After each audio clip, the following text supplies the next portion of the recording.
लिखी है from Manjari point of view. Krishna नाम में देवमंगल ठाकुर का कोई मंजरी पॉइंट ऑफ व्यू नहीं हो सकता उसमें, समझते हैं? तो पॉइंट ऑफ व्यू आती है वो एज इट इज नहीं रहेगी।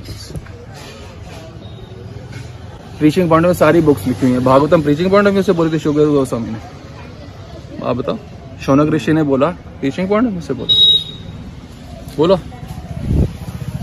तो जब प्रीचिंग पॉइंट, अच्छा वेद लिखेंगे प्रीचिंग पॉइंट ऑफ व्यू से लिखे गए हैं। Upanishad, Ishopanishad preaching point of view से लिखा गया है ना, ईशो में ग्रंथ है ना, और आपने उसका अनुवाद भी प्रीचिंग पॉइंट ऑफ व्यू। तो जब प्रीचिंग पॉइंट ऑफ व्यू से आप कुछ भी अनुवाद कर रहे हो तो उसके एज इट इजनेस ही चला गया, तो वो एज इट इज नहीं है, इसलिए प्रीचिंग पॉइंट ऑफ व्यू से है। आप समझ पा रहे हो? अगर वो एज इट इज हैं तो प्रीचिंग पॉइंट ऑफ व्यू से हो ही नहीं सकते। Bhagavad Gita preaching point of view से हो ही नहीं सकती।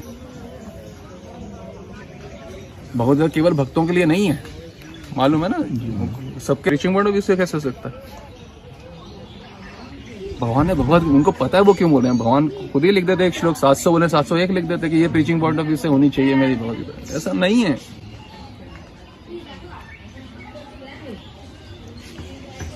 पॉइंट ऑफ व्यू क्यों आएगा? आप एज इट इज करें ना। हमारी सारी एज इट इज है कि हमारे में से कोई व्यक्ति नहीं है।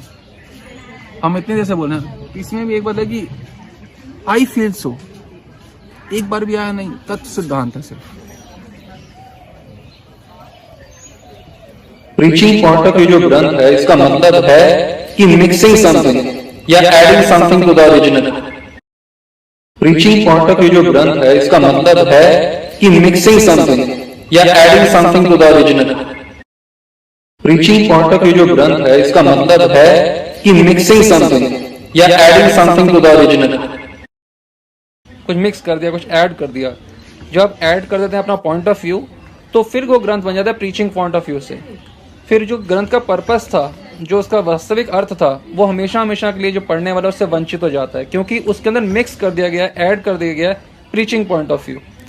जो हरे कृष्ण जप करते हैं, हमारा उनसे रिक्वेस्ट है उनके लाभ हेतु कि जो एज इट इज ग्रंथ, ओरिजिनल ग्रंथ है, वृंदावन में कई दुकानों पे उपलब्ध हैं उन ग्रंथों का अनुवाद, जैसे विलाप कुसुमांजलि, राधा रस, सुधानिधि, वृंदावन महिमामृत। ये लेके अवश्य आएं और ज़रूर इन्हें पढ़ें, तब आपको वास्तव में डिफरेंस पता चल पाएगा कि जो ओरिजिनल ग्रंथ होते हैं और प्रीचिंग पॉइंट ऑफ व्यू से तो कितना भेद होता है, कितना भीषण भेद होता है। और इन सब में से भी वृंदावन महिमामृत तो सबको पढ़ना ही पढ़ना चाहिए।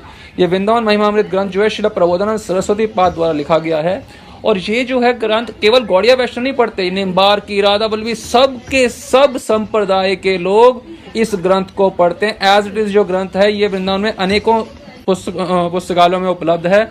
ये जरूर पढ़ें। जब आप ये पढ़ेंगे तो आपको पता चल पाएगा कि आपका राधा कृष्ण से वास्तव में क्या संबंध है।